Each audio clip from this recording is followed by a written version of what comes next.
El científico Isaac Newton es conocido por haber descubierto la ley de la gravedad, pero te sorprendería si te dijera que su verdadera pasión fue la búsqueda de la piedra filosofal. Sí, la misma que viste en Harry Potter. ¿Lo habrá logrado? Después de todo, su fama sí que lo llevó a la inmortalidad. Este es solo un ejemplo de cómo determinados objetos o intereses de la humanidad han terminado convertidos en objetos mágicos. Sin ellos, la literatura de fantasía sería apenas un relato a media. En este video quiero hablarte acerca de los 10 objetos mágicos más interesantes y te invito a que te quedes hasta el final para que conozcas el top 3. Mi nombre es Andrei Biarritz y soy escritor del género de fantasía. Acompáñame. No es para nada casual que la escritora J.K. Rowling haya escogido la piedra filosofal como un elemento para introducir su saga de Harry Potter, y es que este es uno de los objetos mágicos más famosos de todos los tiempos. Isaac Newton fue apenas solo uno de los tantos estudiosos y sabios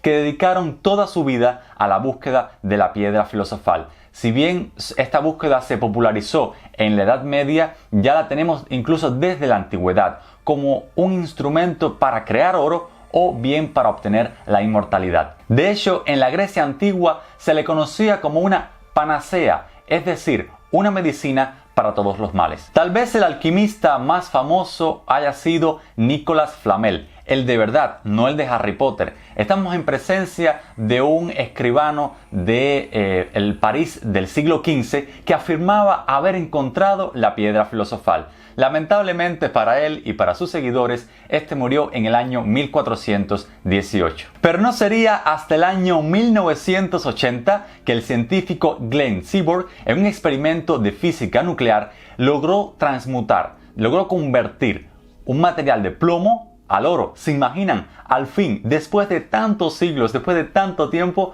alguien por fin logró hacer la piedra filosofal. Lamentablemente, lo difícil del procedimiento, el coste que tiene y la poca cantidad de oro obtenida dificultó o imposibilitó que este se llevara a nivel comercial. Pero aún así, yo creo que bien que le podemos dejar a este científico el mérito de haber logrado, después de tanto tiempo, la piedra filosofal. Pero la piedra filosofal es solo la más famosa de todas, pero es que hay muchísimas más. Por ejemplo, está el caso de la piedra Cintamani. Según la mitología hindú y budista, esta es una piedra que cayó del cielo al Tíbet y otorgaba a su portador habilidades curativas y gran sabiduría. Se dice que la piedra tenía tanto poder que debía evitarse a toda costa que cayera en malas manos. Por eso decidieron esconderla en la mítica ciudad de Shambhala. La piedra de la paciencia es en algunas leyendas antiguas una piedra mágica que escucha las quejas de los hombres,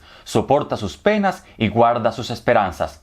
En la mitología persa es una piedra dotada de poderes mágicos a la cual cada quien puede confiarle no solo sus propias desgracias y miserias, sino todo cuanto nadie se atreve a revelarle a los demás. Según las leyendas musulmanas, esta piedra se encuentra en la Meca, alrededor de la cual llegan los peregrinos a recorrerla y a pedir su bendición. Se dice que cuando esta piedra no logre contener más secretos, estallará y se producirá el apocalipsis. El origen de los zapatos como elemento mágico es bastante incierto, pero sí que lo podemos encontrar desde la antigüedad. Por ejemplo, en Grecia antigua están las famosas sandalias del dios Hermes, la cual posibilitaba volar a aquellos que la usaran. En la mitología irlandesa, por su parte, tenemos a los conocidos leprechaun, famosos por los zapatos que fabrican y el oro que guardan. Según las leyendas, fabrican desde botas y zapatos de tamaño humano hasta pequeñas zapatillas para las hadas. Pero sin dudas, los zapatos mágicos más famosos son las botas de 7 leguas, un elemento muy importante en el folclore europeo. Según las leyendas, las botas permiten a las personas que las lleven el tomar pasos que recorren 7 leguas cada uno, es decir, aproximadamente unos 34 kilómetros, lo que resulta en una gran velocidad. Estas botas a menudo son representadas como un elemento mágico que acompaña al héroe o el protagonista que debe cumplir determinada hazaña. El concepto de las botas de 7 leguas fue popularizado por los cuentos de Charles Perrault. al basarse en las conocidas botas que en la Francia del siglo XVII los jinetes del correo o ganado usaban para desplazarse entre una y otra casa de posta, las cuales tenían una distancia entre sí de 7 leguas. ¿Y tú, conoces otros zapatos mágicos? Yo estoy seguro que sí. Te leo en los comentarios. La idea de la invisibilidad ha estado presente en casi todos los mitos y leyendas desde la antigüedad. Sin embargo, la primera novela en hacer referencia a ella fue El Caballero Invisible de James Dalton, publicada en el año 1833. Por otro lado, en el caso de la novela de ciencia ficción escrita por H. G. Wells en 1897, El Hombre Invisible, Griffin, personaje de esta novela, logra la invisibilidad al ingerir una fórmula que cambia las propiedades de la piel humana, de manera que se evite que la luz sea reflejada. La popularidad de este objeto volvió a tomar relevancia con la saga de Harry Potter, en la cual el joven mago recibe como regalo una capa mágica que lo hace invisible. Así fue impulsado también, pero ya desde estudios científicos, la búsqueda de un objeto que realmente nos pueda hacer invisible. Muchos centros de estudio ya han declarado que están trabajando en ello. Y por ejemplo, la Universidad de Manchester dijo a fines del año pasado que ya había logrado crear una especie de chaleco térmico invisible, y lo cual constituye el primer paso para seguir en la búsqueda de esta capa invisible. En mis libros de fantasía también tengo muchísimos objetos mágicos. Por ejemplo, en la saga Calais tengo el tinajón, el sol de cristal, la espada del guardián, entre otros. Aprovecho para dejarte el enlace en la descripción de este video a Amazon, donde podrás adquirir este libro en cualquiera de los formatos. Las espadas mágicas de los mitos y la literatura no son más que el fiel reflejo de aquellas espadas legendarias que existieron en la realidad. En la antigüedad, poseer una espada era ya prácticamente sinónimo de victoria, porque era considerada el arma más letal. Por ejemplo, tenemos la espada de Atila, que adquirió categoría de legendaria tras las numerosas batallas que ganó portándola. De hecho, se le consideraba un símbolo del favor divino. Según algunas fuentes históricas, los romanos la denominaban Marte, y las leyendas húngaras la espada de Dios. También tenemos la joyosa, que fue la espada más conocida del emperador Carlomagno y que utilizó durante su gesta de unir gran parte de Europa occidental tras la debacle del Imperio Romano de Occidente. También la leyenda rodeó esta espada, ya que debido a las numerosas victorias se decía que contenía un diente de San Pedro, sangre de San Basilio y ropa de la Virgen María. Incluso se llegó a decir que contenía restos de la lanza sagrada que atravesó el costado de Jesucristo. Por su parte, en la literatura, creo que la primera que podemos mencionar es Excalibur. La leyenda del rey Arturo relata que aquel que fuera capaz de sacar la espada del yunque en que estaba atrapada sería el rey de Inglaterra y unificador de todos los reinos. Por otra parte, tenemos a Gram. Esta espada aparece en la mitología escandinava y pertenecía originalmente a Sigfrido, un héroe legendario que se volvió inmortal tras bañarse en la sangre de un dragón al que mató con dicha espada. Andúril, hecha a partir de los fragmentos de Narsil, la espada del rey Elendil, con la cual su hijo Isildur cortó el dedo de Sauron donde portaba el anillo único. Hielo, en Canción de Hielo y Fuego, espada hecha con el mítico acero valirio, que perteneció por mucho tiempo a la casa de los Stark. Y por último, quiero también hablarles de la espada Atlántida, que tal vez sea la espada más icónica en la historia del cine. De seguro muchos recordarán a Arnold Schwarzenegger portándola al interpretar a Conan el Bárbaro, blandiéndola contra sus enemigos. Tanto el diario de Tom Riddle como los muchísimos libros de brujas que hemos visto en tantísimos libros y películas son de los objetos mágicos más utilizados. Además de ser fuente de conocimiento, se le atribuye ser fuente de mucho poder mágico. Tal vez el libro más antiguo que se conozca sea el Libro de la Muerte o Libro de los Muertos. Se trata de un texto funerario del antiguo Egipto que se utilizó para ayudar con una serie de sortilegios mágicos a los difuntos a superar el juicio de Osiris y asistirlos en su viaje al inframundo. En contraposición a este, los hebreos crearon el libro de la vida. En realidad, esta es una expresión usada tanto en el Antiguo como en el Nuevo Testamento, al parecer con acepciones diferentes. El asunto es que los judíos eran muy dados a hacer genealogías donde se colocaban documentalmente la pertenencia o el rango de los miembros del pueblo de Israel. Esto serviría de prueba y a veces condicionaba la ciudadanía. De ahí la creencia de que existiera un libro de la vida, a modo de registro celestial que contiene la lista de los que pertenecen a Dios. El cáliz de fuego en el torneo de los tres magos en Harry Potter es apenas uno de los tantísimos ejemplos de copas o vasos mágicos. Es difícil determinar cuál fue la primera referencia mítica o real.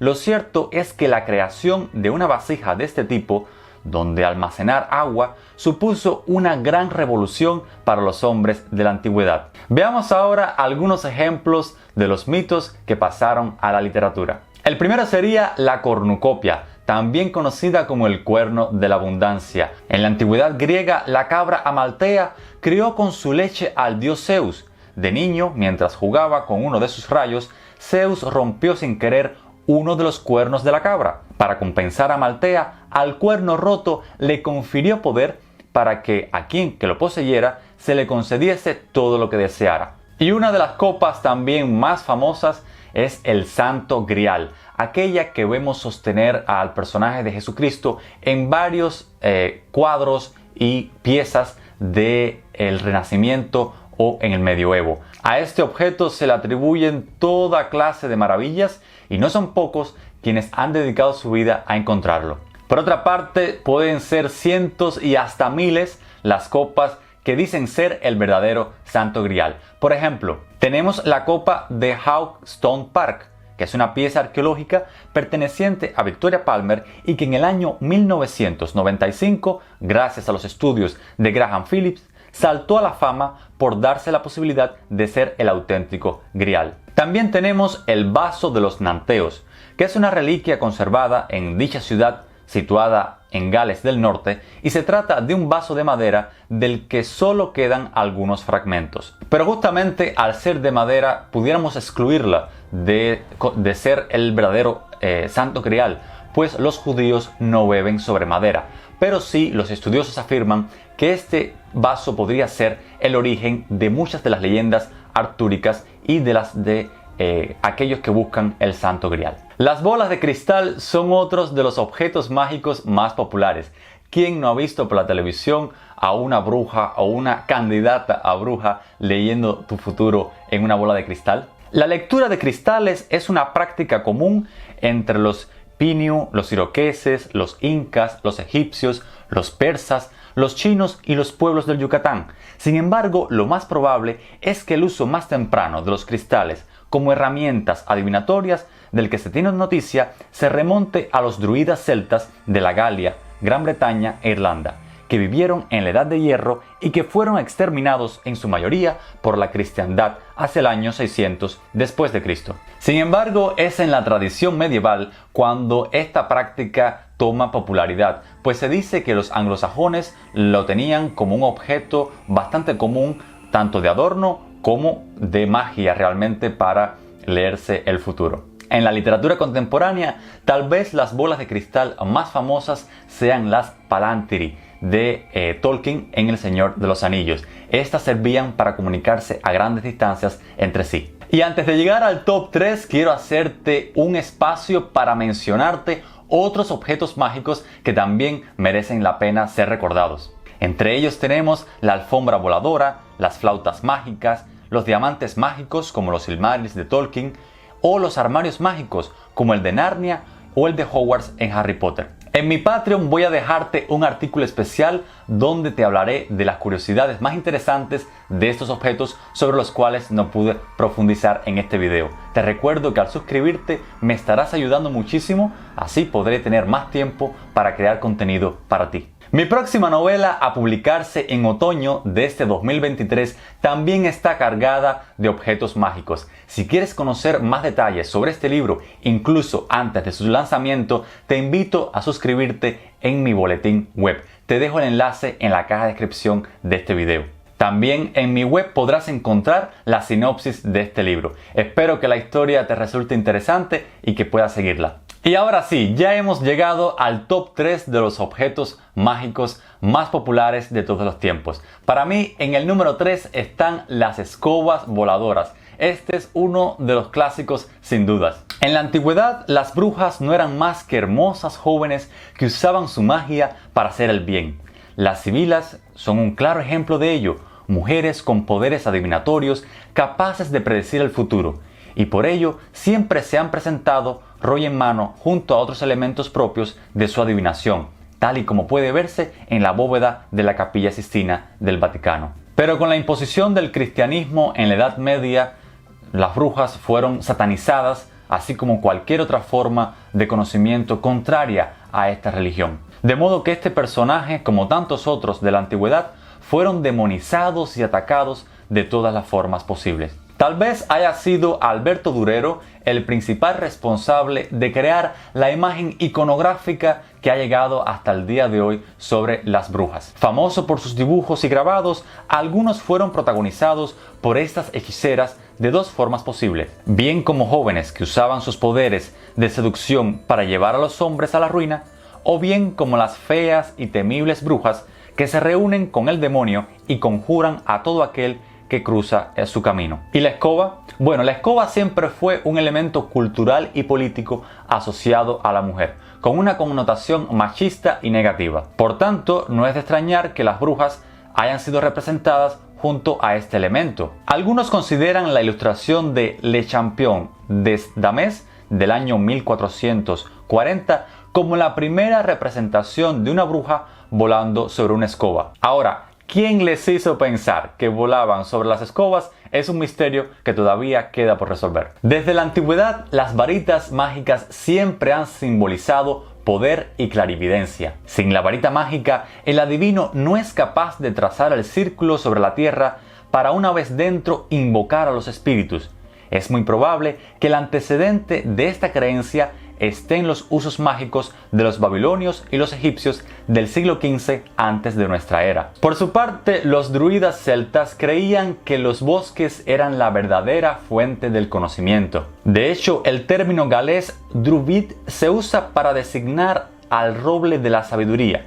Así, los druidas fabricaban varitas mágicas de las ramas del sagrado tejo, del avellano y del fresno. Pensaban que con ellas podrían usar ese saber de los árboles con fines sobrenaturales. De este modo, para los sacerdotes de esta religión, la varita mágica se convirtió en el objeto mágico por excelencia. Les bastaba con agitar la vírgula para que cuantos le rodeaban guardaran silencio. Los sacerdotes o magos estaban jerarquizados en 7 grados, siendo símbolo externo de esa preeminencia la varita mágica que empuñaban. La varita de oro era la del máximo sacerdote, la de plata la del segundo, y para los 5 restantes la de bronce. Además de las varitas de Harry Potter, ¿cuáles otras tú conocías? Y ya llegamos al número 1. No sé para ustedes, pero los anillos mágicos son los grandes héroes de esta gesta. Sin duda fue Tolkien quien los popularizó en sus libros, pero ya desde mucho antes estos gozaban de fama propia. Se dice que el primer anillo mágico conocido en los mitos es el brazalete llamado Draupnir, que perteneció a la deidad nórdica Odín. En estas mismas mitologías tenemos al anillo Andvarinaul, del enano Andvari. Luego el anillo fue adquirido mediante engaños por el dios Loki, y en venganza Andvari maldijo al anillo de manera que trajera desgracias a sus dueños. Loki se deshizo inmediatamente de él, dejándoselo al rey Hreidmar de los enanos como indemnización, ya que Loki había asesinado por accidente a su hijo.